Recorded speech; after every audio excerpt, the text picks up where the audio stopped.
All right, we'll get started as folks are still joining in. Um, Greetings, everyone. A very warm welcome to you all to the webinar hosted by the North Central Climate Adaptation Science Center, which is based at the University of Colorado, Boulder. I'm Imtiaz Rangwala, co-hosting this webinar with my colleague, Kira Clark-Bolt. We bring you these webinars to facilitate a discussion of science, research, and best practices related to adaptation and resource management under a rapidly changing climate and other environmental changes, with a focus on the north central US that encompasses the Missouri and the upper Colorado River basins. Before I introduce our speaker, a quick word on housekeeping. We are recording this webinar, and you can find all our recordings on our website. During the webinar, all participants will be muted, but you'll be able to unmute during the Q&A period at the end. We, however, encourage you to put your questions and comments in the chat anytime during the webinar, and we will start with those questions first during the Q&A. We will end the formal part of this webinar at noon Mountain Time and stop the recording at that point. After that, anyone who wishes to stay on and engage in a more informal conversation with our speaker is encouraged to do so. And now I'm delighted to introduce our speaker for today, Jeff Bedrosian. Jeff is a biologist with the U.S. Fish and Wildlife Service in its migratory bird program based out of the Mountain Prairie Regional Office in Denver, Colorado.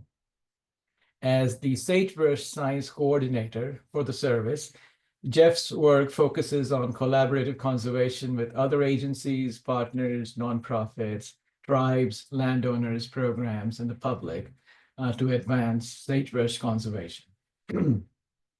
The title for today's webinar is Defend and Grow the Core, Implementing the Sagebrush Conservation Design to Save a Biome. Thank you, Jeff, for doing this, and please take it away. Thank you, Imtiaz and Kira, for the invitation, and thank you to so many folks that have joined online. Again, I am Jeff Bedrosian with the U.S. Fish and Wildlife Service, and I want to talk to you today about sagebrush conservation. The title of this, Defend and Grow the Core, mirrors our work with a recent publication, Rangeland Ecology and Management, but I'm going to expand upon that. And so first thing I want to say is that I'm going to represent the work of a whole host of people.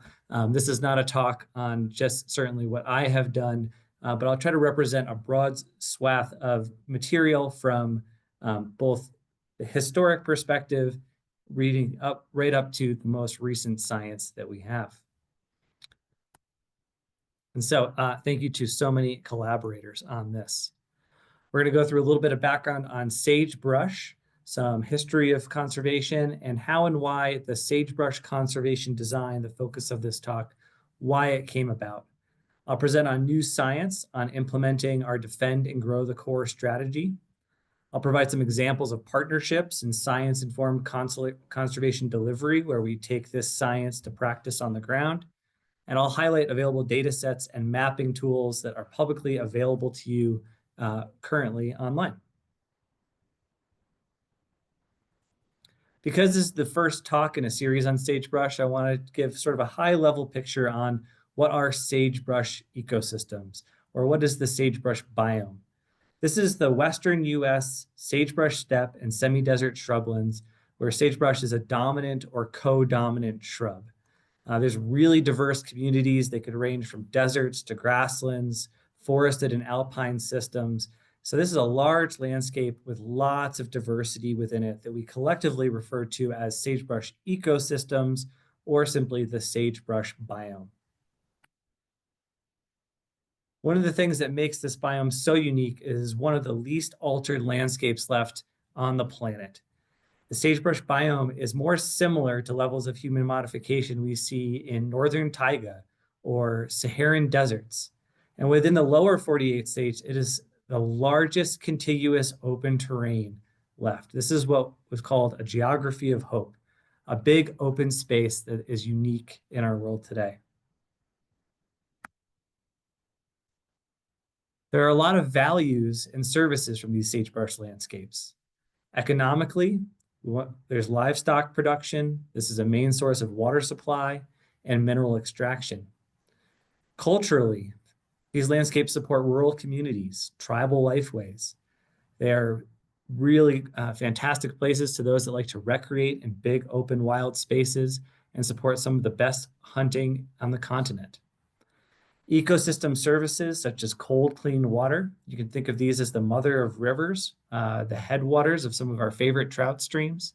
They provide forage for wildlife and livestock production, but also carbon sequestration, wildfire resistance, and nutrient cycling.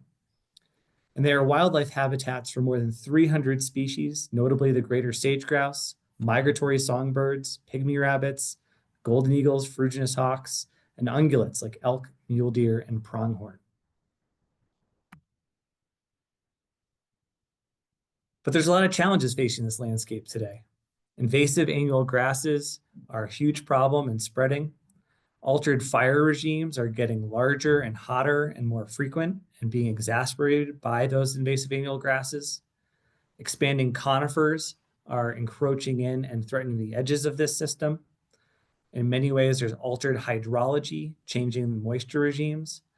And there's development or human modification, this jargon I'll use a lot in this talk. Things like cropland conversion, exurban expansion, mineral extraction, and numerous other challenges, for example, free-roaming equids. But I want to highlight kind of the big three in this talk. Habitat loss and fragmentation are resulting from the widespread invasive annual grasses, large damaging fires, and expanding conifers. I promise this will be my densest slide that I'm going to show today, and I'll try to move through quick, but I don't want to come to the moment of the sagebrush conservation design without giving a nod to a powerful history of sagebrush conservation that has come before. Obviously, there's been a lot of change in the West since Euro-American settlement, but I'll bring us to 1970s to 1990s, where there really started to be a lot of scientists and conservationists flagging concern over the degradation of sagebrush, the rise of wildfire, cheatgrass, conifer, and conversion. And associated with that were notable declines in greater sage-grouse. In 2006 was the first range-wide strategy, the WAFA, or Western Association of Fish and Wildlife Agencies Sage-Grouse Comprehensive Strategy. And in 2010 was the latest Endangered Species Act petition for greater sage-grouse, where they were warranted but precluded. This energized a lot of collaboration at large scales from federal entities, state, local NGOs. I want to flag the initiation here of NRCS Sage-Grouse Initiative as being one of those. So then by 2015, the service determined that greater sage-grouse no longer warranted ESA protection and removed them from the list of ESA candidates. At the same time frame, there's 11 Western states were developing state-based conservation plans. The BLM and U.S. Forest Service were publishing land use plan revisions. And so there was a lot of effort from many entities all coming together, really a historic first-time effort to do so at this scale. More recently, we see the 2019 DOI Science Framework for the Sagebrush Biome, a 2020 WAFA Sagebrush Conservation Strategy. Following that, NRCS Conservation Action in the Sagebrush Biome. And in 2022, we published an open file report called the Sagebrush Conservation Design, which will be my focus today. To speak a little bit more on my agency's participation in SAGE, I want to back up a little bit to a program started in 2019 we call the Sagebrush Ecosystem Team, or SET. This is our working group of sagebrush practitioners within the service that are really focused at helping deliver effective and efficient conservation on the ground. We've been implementing a version of a plan, do, learn wheel here called Strategic Habitat Conservation to enact that plan. Being a wildlife agency, Our first iteration of that plan focused on our administrative authorities under the Migratory Bird Treaty Act. And we focused on not only greater sage grouse of conservation concern, as mentioned before, but also 3 migratory songbirds that are sagebrush obligates or near obligates: the brewer sparrow, sage thrasher, and sagebrush sparrow. The product here is a map showing combined multi-species bird core areas. Think about them as a bullseye target, with those darker blues being the greatest concentrations, the highest densities of birds on the landscape. This was a prioritization tool meant to help us deliver more effective and efficient conservation in the right places. And we brought this out to our partners. It only represents those wildlife values. And the truth is it didn't represent the full suite of values and reasons why we do conservation work on the ground.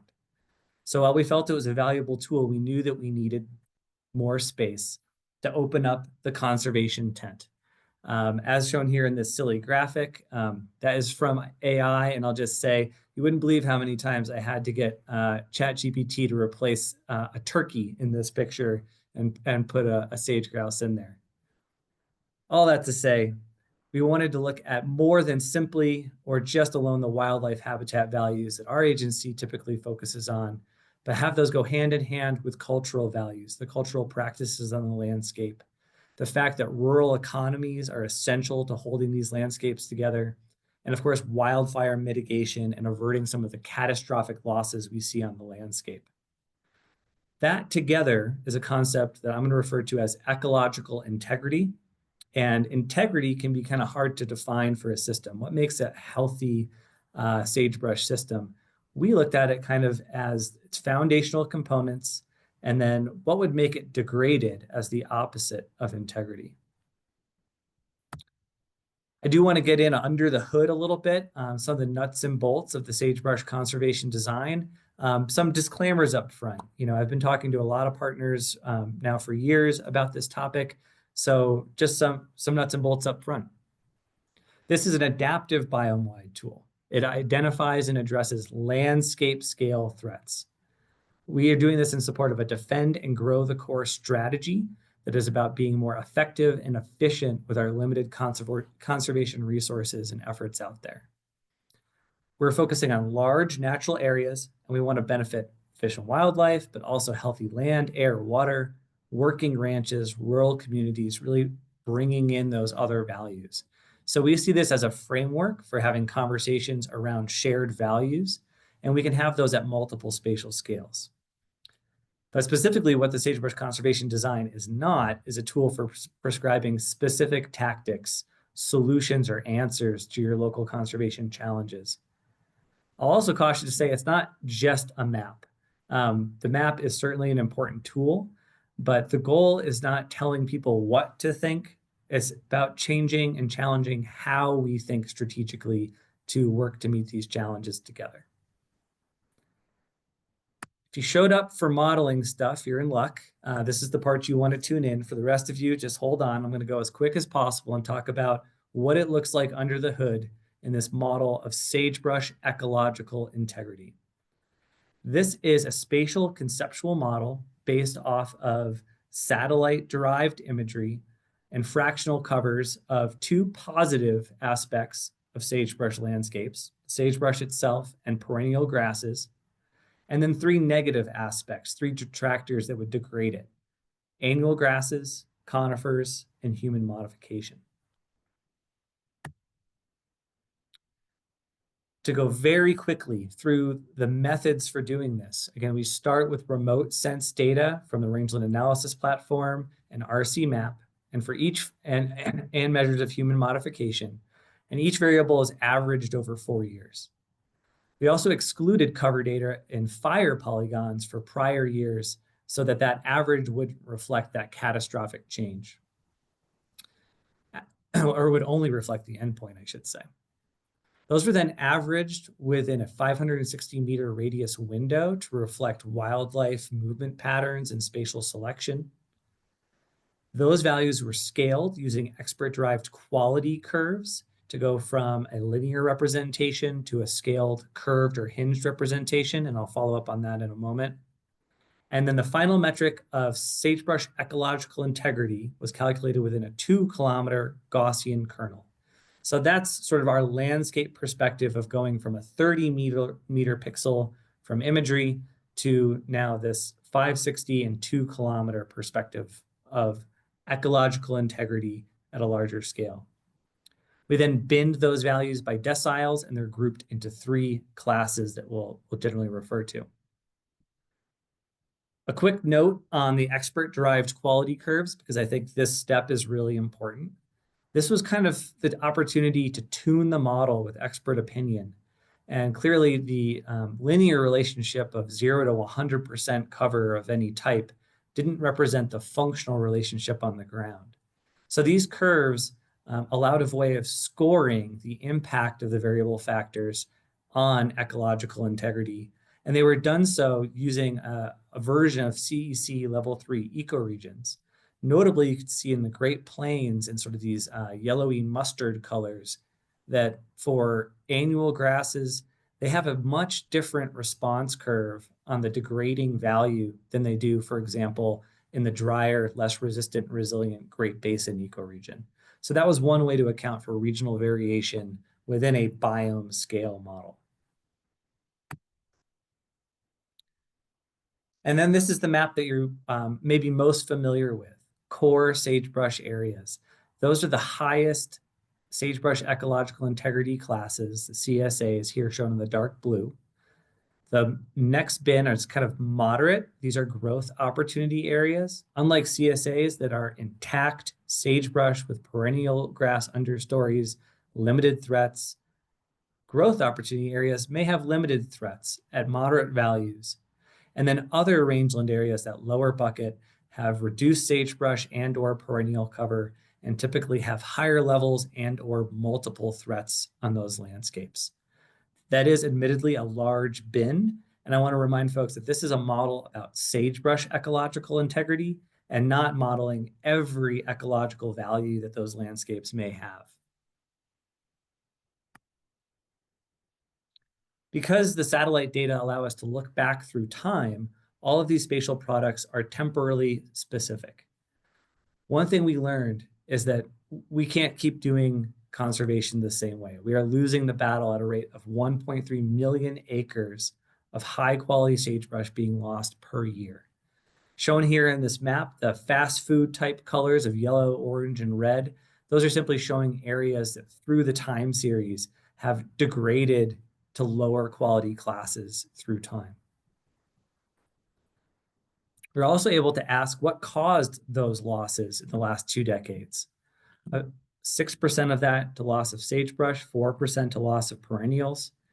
Increases in conifer were 18%, and increases in annual grasses accounted for almost 70% of that total change, that degradation, with only 3% as an increase in human modification, which did surprise some folks, but I'm going to circle back to that at the end and talk about sort of historic perspectives versus this contemporary era around the 2000s on. The important take home from this is that we have about 90% common ground on combating ecological change, highlighting again that value of bringing in other perspectives that we can talk about food, fiber, forage, these values of rural communities where we can get good conservation work done for multiple stakeholder values. So now what? The next step was to target our research at actionable conservation delivery at scale. This gave rise to a special issue in November of 2024 of Rangeland Ecology and Management. We see this as an actionable path forward to fight these common threats and improve economic and ecological stability of the region. It includes 20 peer-reviewed articles. There are more than 70 authors representing more than 20 organizations. I clearly can't go through 20 papers today, and I wouldn't want to try to represent others' work that way. So I'm going to go through by theme, sort of the big take-home message, and hit some of the highlights. The first thing is that business as usual won't save the sagebrush sea. How we need to work is strategic. The image here shown from the Cheatgrass Challenge and NRCS, Working Lands for Wildlife, is to defend and grow the core approach, that we need to be spending our resources on preventative care in the intact core areas where we have more effective and less expensive conservation versus sending ambulances to where we already have an emergency. But when we look back through time, that's not how we have been working. About 10% of our total conservation efforts have gone to these core areas. A paper by Tina Mozelewski and colleagues has highlighted that with using this strategic approach, we can get about 2/3 of the way to closing that gap, even at current resource levels. But then we also need more bodies, more dollars to get the work done. But working smarter, working strategically and collaboratively is the hugest step that we can take today. We also saw through analysis of climate change by Martin Holdridge and colleagues, that I believe will be the next webinar in the series, that there are large core areas predicted to be have a very high likelihood of remaining intact through climate change. But where we are seeing losses, climate change is likely to amplify those ongoing declines. Dave Theobald and colleagues also helped describe how connectedness matter. Here in this map showing from increasingly dark greens being the most connected core areas, these are the ones that have persisted the best despite overall declines. So that landscape connection really matters. Multiple papers describe, sorry, I had to jump there. Multiple papers include new spatial targeting tools to improve those outcomes. So not only work in the right places, but on the right things. Things like invasive annual grasses, prioritization of treating expanding conifers, wildfire risk matched up with resistance and resilience concepts and our sagebrush cores, and also a look at cropland conversion risk on private rangelands. We also described that conservation planning is needed so that we have realistic business plans. We need a reality check on the state of where things are going. There is a Sagebrush Trends tool that's available online. You might think of this as a conservation report card on our 5 grade levels of the SCI model. And that's to help connect biome scale planning to project scale implementation. And within the tool, there are summaries of these key variables within sagebrush reporting units that are sort of a version of sage-grouse leks and taws mixed with some hydrologic units so that we can look at a smaller landscape summary here focused just above C.M. Russell National Wildlife Refuge in north central Montana. And you can see that orange line and a distinct uptick in annual grasses through the time series. So really helpful tool available right now online. We also have work from Bill Sparkland and colleagues that characterized our Department of the Interior land management. He and others found that 90% of our core sagebrush areas were on just 5 refuges, and the same was true for National Park Service units. And not only that, but combined, we've lost about 500,000 acres of core over the last 20 years. That kind of information is needed so that we can develop that realistic business plan. Where we have targeted management, our monitoring efforts show that if we target for sagebrush ecological integrity in cores, that it works. Some retrospectives on the NRCS Sage Grouse Initiative, Northern Great Basin conifer removal, and the bi-state region of California and Nevada, places that have had sustained focused effort. And the take home here is that it's not just about dollars or acres, but targeted, concentrated, sustained effort in the right places with the right tactics that will give us the outcomes that we're looking for. Because we went to a large stakeholder-based model, the question is that relevant to some of our conservation targets? Brian Prochaska and others with USGS evaluated greater sage grouse. Their populations have been increasing in cores despite broad-scale declines and declining quite more dramatically outside of those cores. For sagebrush obligate songbirds, Alex Kumar and colleagues saw 10 times higher densities of those birds within core areas. And when cores were lost, that correlated to about a 58% decline in populations. So really important markers of habitat quality for these species. And rangeland carbon is as far as carbon sequestration and carbon security, as defined by Rory O'Connor and colleagues, was most stable in these core sagebrush areas.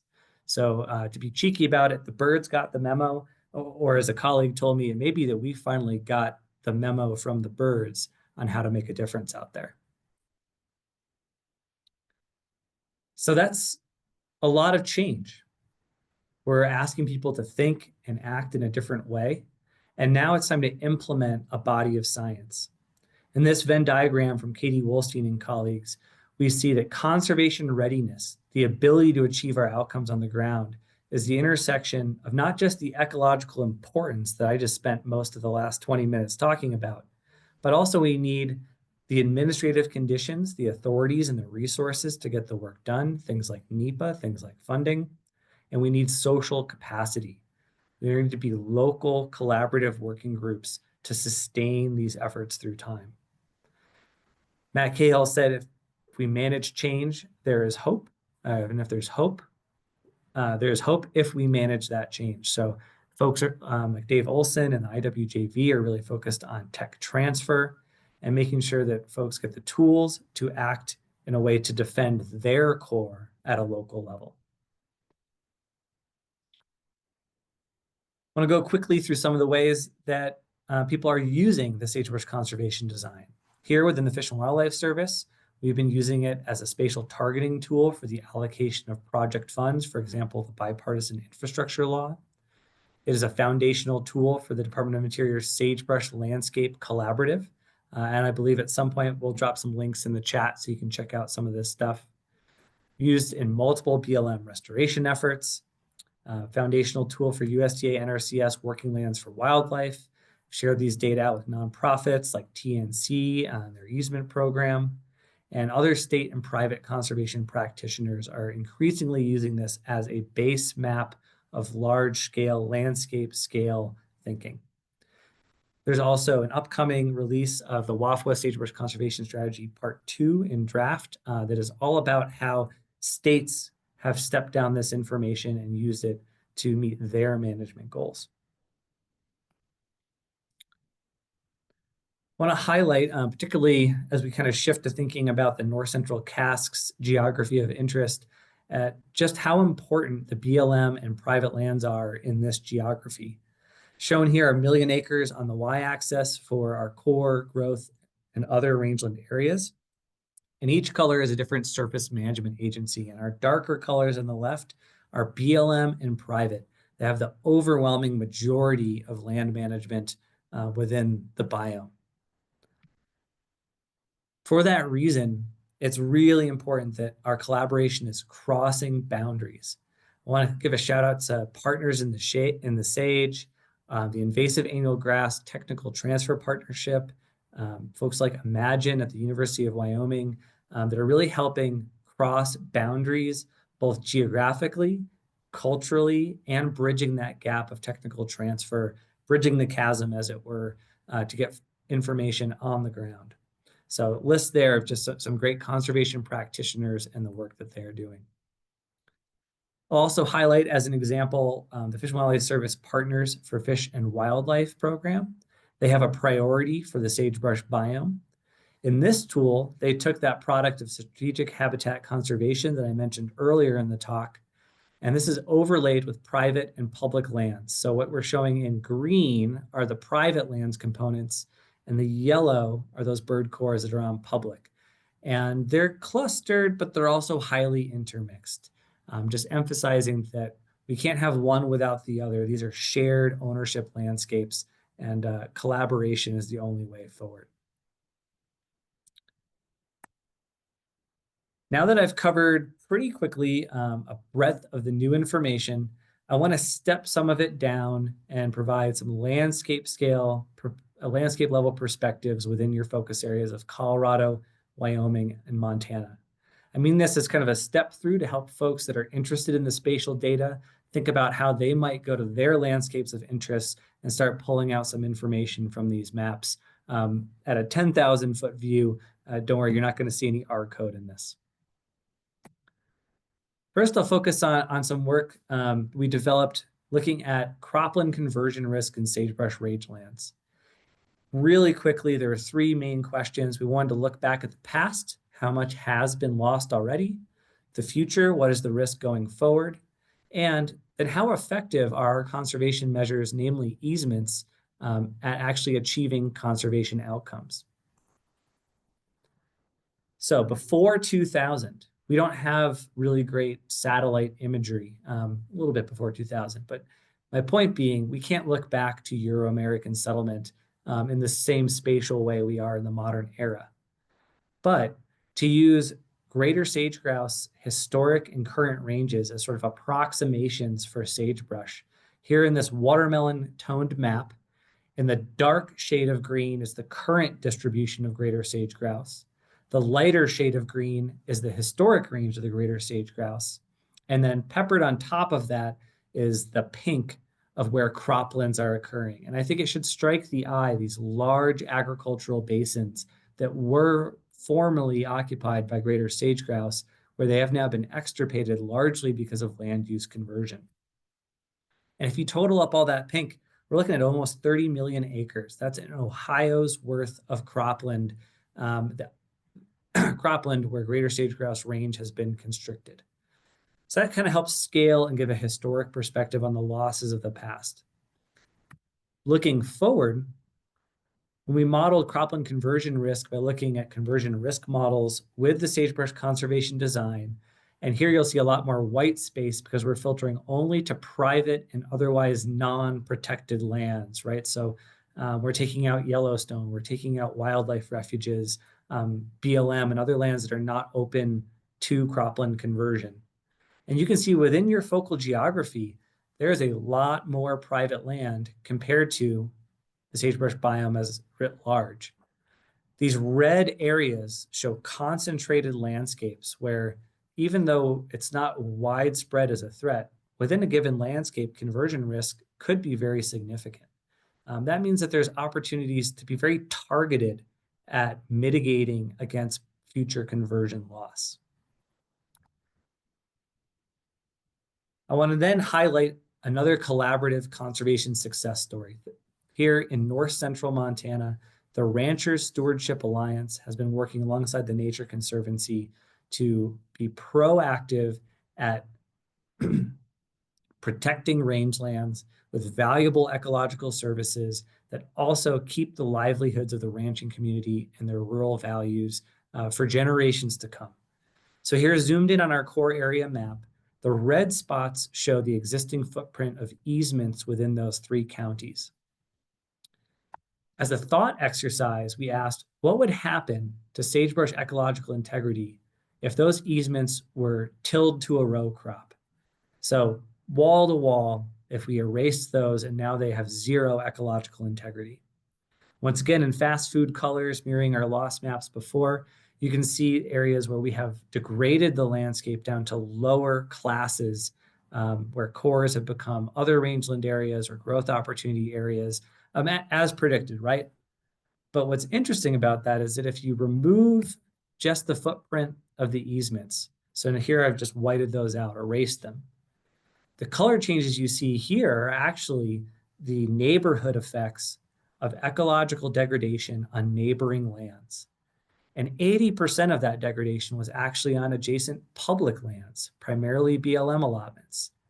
And by area, it was 3.6 times the loss of just what was within the easements themselves, showing that we get a multiplicative benefit of conservation by protecting these areas over the long term. Another example on invasive annual grass prioritization. In this method, they came up with three main categories and a fourth. The blue are core areas with low invasive annual grass problems. These are places that need to be maintained into the future. Think things like early detection, rapid response. In the oranges, we have areas that improvement could bump them up in ecological integrity, where invasive annual grasses are really at a threshold that we should be looking at acting in those places. And then in the dark gray are contained, places that are highly degraded. And And then in the very middle is light gray for other, where it didn't neatly fall into any of those bins. And I want to just highlight here within Montana and northeastern Wyoming, just these large areas where that is the primary threat that could be improved to either turn an area from other rangeland to a core, or are essential for combating losses and keeping core into the future. Here's the map of conifer prioritization from Jason Reinhardt and colleagues. And this gives us a way through a scaled ranked method of looking at multiple inputs and ranking the relative priority, the relative effectiveness of working on conifer removal in various areas. What I think is really striking is if we look in the north and eastern part of the biome in these brighter colors, there are a lot of opportunities to remove conifers and protect core sagebrush areas from early encroachment in Wyoming, Montana, northern Idaho. Of course, we also see the areas of the Great Basin popping. This is wall to wall. But how I interpret this, to kind of step back through the three different versions of models, is that within the north central Cask focal area, you are seeing a more resistant and resilient part of the biome that is now stepping into a changing ecology. And acclimating to that, we can see some of the lessons learned in the Great Basin, that these threats are growing and they are coming, but efficient actions today can effectively avert the losses of tomorrow. And of course, I want to make sure that you have access to all of this great information. Huge thanks to Matt Heller and others working to get these tools, these data products online. Those are cataloged on a science-based project. The link should be going in the chat. There's the Conservation Efforts Sagebrush Trends tool that I showcased earlier. Our colleagues at Working Lands for Wildlife have many, many different tools and maps. For example, their conservation maps include core sagebrush areas as a planning tool to use alongside others. And then within the Fish and Wildlife Service, we have a public-facing grasslands and sagebrush conservation portal, where we are rapidly working on getting all of these new tools up and running. I would say, candidly, I think we're about 80% there, but huge effort to get all of that data processed and then put on a public-facing web map so that the casual map user can explore these data, get it in the hands of conservation practitioners, while we do have the science-based access for those that are ready to download and start working with the data sets themselves. And that's our goal, is to provide tools and resources to help us all be more strategic. The spatial targeting is a biome scale prioritization, but it also has pasture scale information. It's a starting point. It's a roadmap for better targeting at local scales, where we always suggest bringing in local, finer scale information while you tune your tactics and strategies. Myself and others involved in these projects are happy to support your tech transfer, workshops, and training so that you can build upon your existing efforts and keep that social capacity going. It's planning resources for folks that are doing NEPA and other land use plans, ready to go reference layers and citations for assessing these landscapes. And then we also have a communications hub on the Sagebrush Conservation Gateway. This includes research highlights, key takeaways, video interviews, and presentations that help bring this science to the public. And all of this, just to remind us, conservation readiness is the goal. I know as a biologist, it's sometimes easier, more familiar to work within the realm of ecological importance, but it is just as important to make sure that we are working on expanding our authorities and resources and bolstering that landscape scale collaboration with social capacity that is so essential. Here, for folks on mobile, you have a QR code for that Sagebrush Conservation Gateway. I really want to especially recognize Kevin Doherty, who helped spearhead this whole effort from the Sagebrush Conservation Design through the special issue. And just to sum up his words, and then I'm going to actually show a quick video of the same. We wanted a common vision that worked for all of us. So we started from the ground up and we said, what are the components of the habitat that support the wildlife? What are the components of the habitat that support the local communities? And what are the biggest threats to that? And that shared vision allows us to expand the tent and focus on interests and not positions. And I think that is especially salient point today. I want to conclude with a brief video, so bear with me while I get that up here on the screen. On the landing page for the Sagebrush Conservation Gateway, if you scroll down, the first of a series of YouTube videos is sort of a synthesis on the same topic. So I'll get that going for you.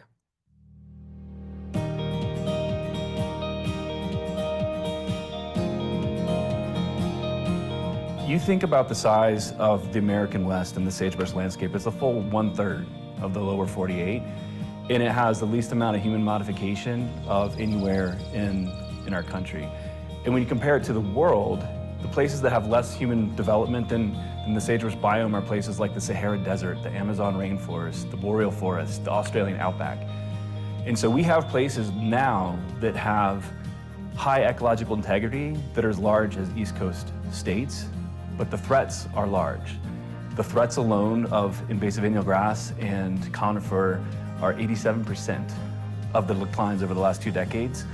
Despite the huge amount of effort and conservation investment that's gone into the biome, we're still losing core sagebrush areas. So it's time to try something different, which is what the Defend the Core approach represents. If we want to stop sagebrush biome decline, we have to start doing things differently. And we're finding that if your goal is to stop sagebrush biome loss and to defend the core, where you do your conservation really matters.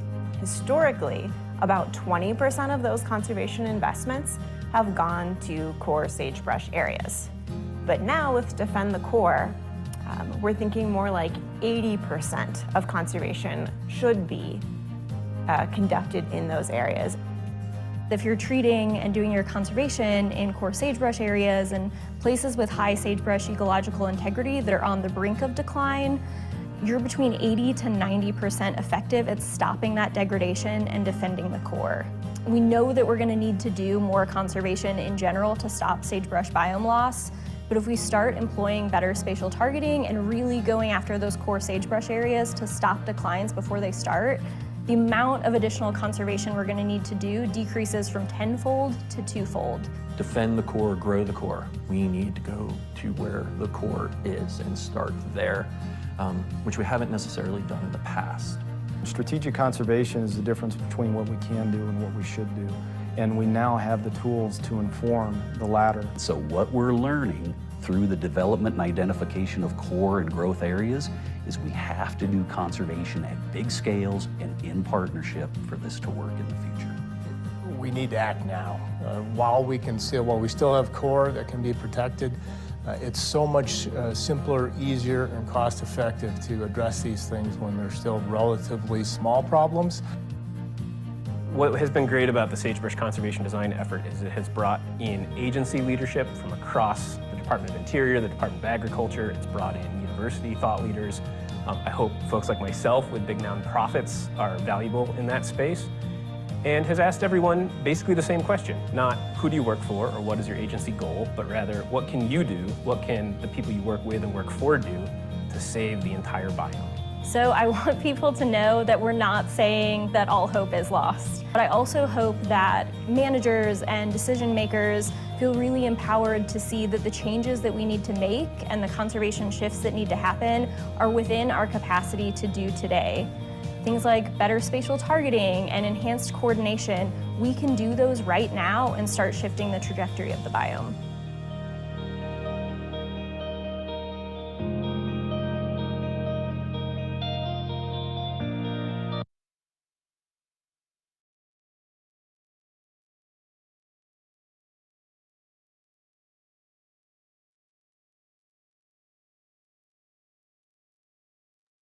Jeff, you are unmuted.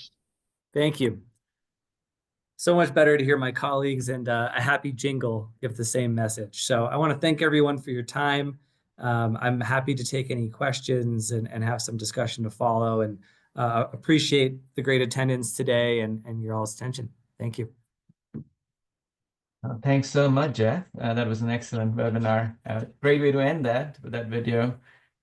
We had about 105 folks join today, which is a great attendance. We made sure to share all your links. Once again, the slides and the recording will be available at the North Central Task website. We'll put the link again if you missed that earlier. And as Jeff mentioned, we are having a Sagebrush themed webinar this semester. So next couple months, in April and May, we'll have webinars on these topics. So please look forward to those announcements. So with that, we'll just open up. Folks can at this point unmute, and you are also welcome to share your video, ask questions. There was some comments from Dennis Longlife earlier. Dennis, if you have any comments at this point, would you like to share those? You can again unmute. But Dennis had one thought was that Fort Belknap Reservation was not identified on one of your maps or many of your maps, and just a comment, I guess. But he had other good comments. Jeff, for your presentation, very eye-opening, and I like your pictures, especially this one. But yeah, I was concerned because we're working on a BLM grassland restoration project up here between the Blackfeet Reservation and the Fort Peck Reservation. It didn't show Fort Belknap on your map, but it was outlined. But anyway, with the recent presidential transition and the new executive orders, the BLM project might be in jeopardy. So I just thought I'd bring that up. I don't know if we'll be able to complete our working relationship. So thanks Dennis for your comments. So to your mapping question, did you feel that some of your sagebrush areas were not captured in the map? I just want to make sure I got that note and I can look into it for you. No, that's probably the maps was right. It's just that the wording on the reservation was wrong. I didn't. Oh. Okay, that might be something I have to bring up with Google, but still an important thing. Names matter, and I appreciate you. It matters, and I'll certainly look into that. Thank you. Regarding our rapidly changing landscape and funding, nothing I can speak to specifically other than that I am very sympathetic to the challenges that has posed, and it's a dynamic and fluid situation. So hang tight, and we're all doing the best we can. Thanks. Other questions, please? Feel free to type them in the chat, but feel free to unmute and ask.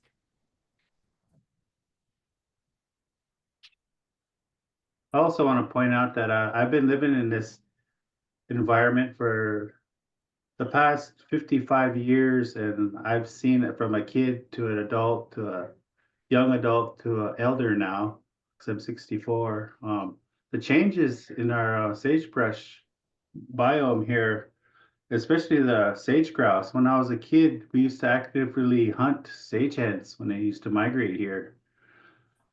And nowadays, I mean, I know they're endangered and on the species of concern, but we don't hardly ever see those flocks of migrations here anymore. Just very few select species arrive and leave. As a matter of fact, they're probably arriving now to do their spring breeding here in Fort Belknap on our sage flats. So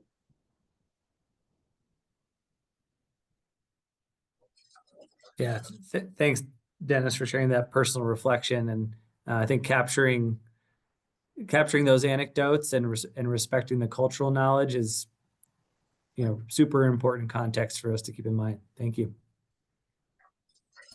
my grandma's be for sage hen soup, so with rice and dumplings. So, but I was thinking of the past.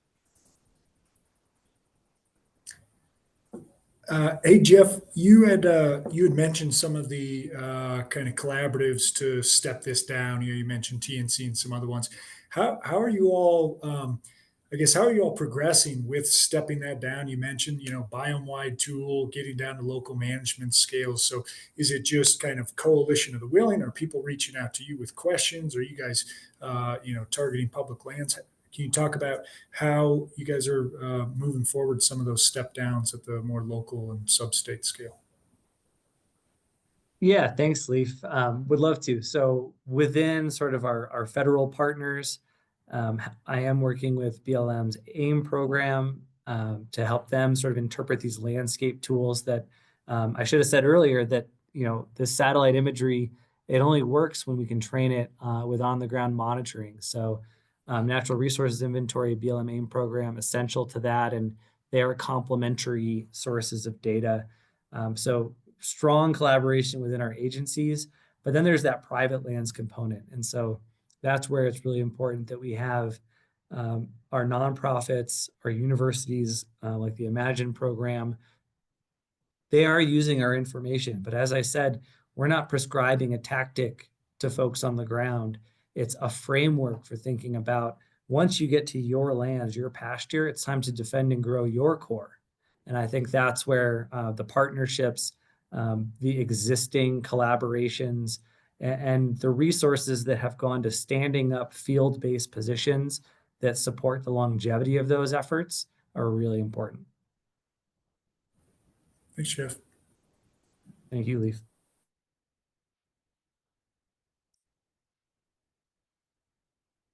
Yeah, this is Terry Riley with the Grouse Partnership. I wanted to ask, you mentioned 2-kilometer measurement in one of your part of your presentation. Is that basically the mapping unit? Is that what you were getting at there?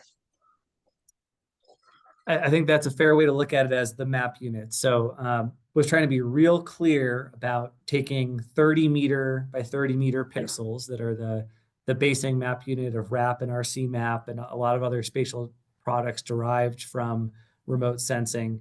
And then the ways that we average those for a couple reasons. One is to match the ecology and the scale at which we know that wildlife and plant communities, they exist in these contiguous landscapes. And so we wanted to kind of account for the scaling there and have referenced it to sage grouse habitat selection and other metrics like that to fine tune it. Matt Riggy and others with RCMap have recently described exactly within some of their tools the value in aggregating some of these spatial products up to larger scales greatly reduces error.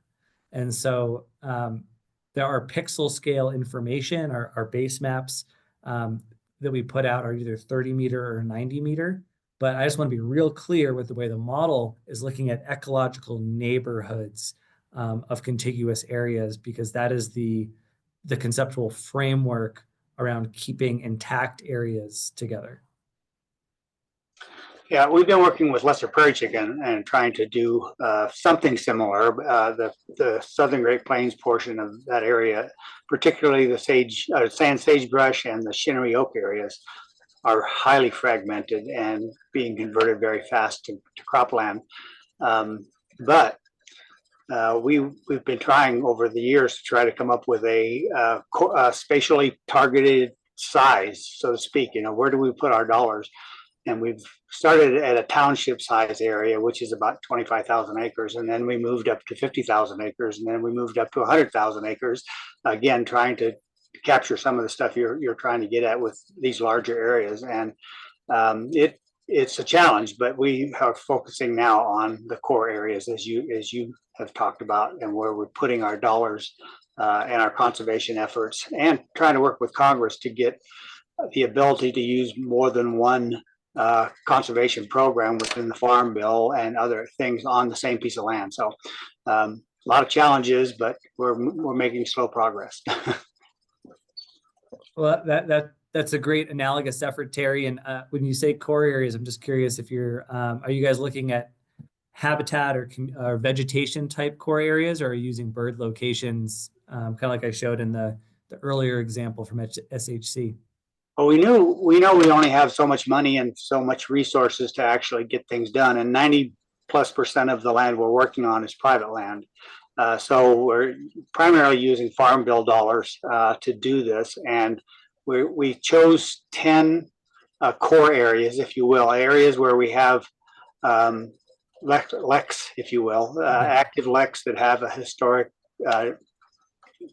basically they're historic LECs that come back every year.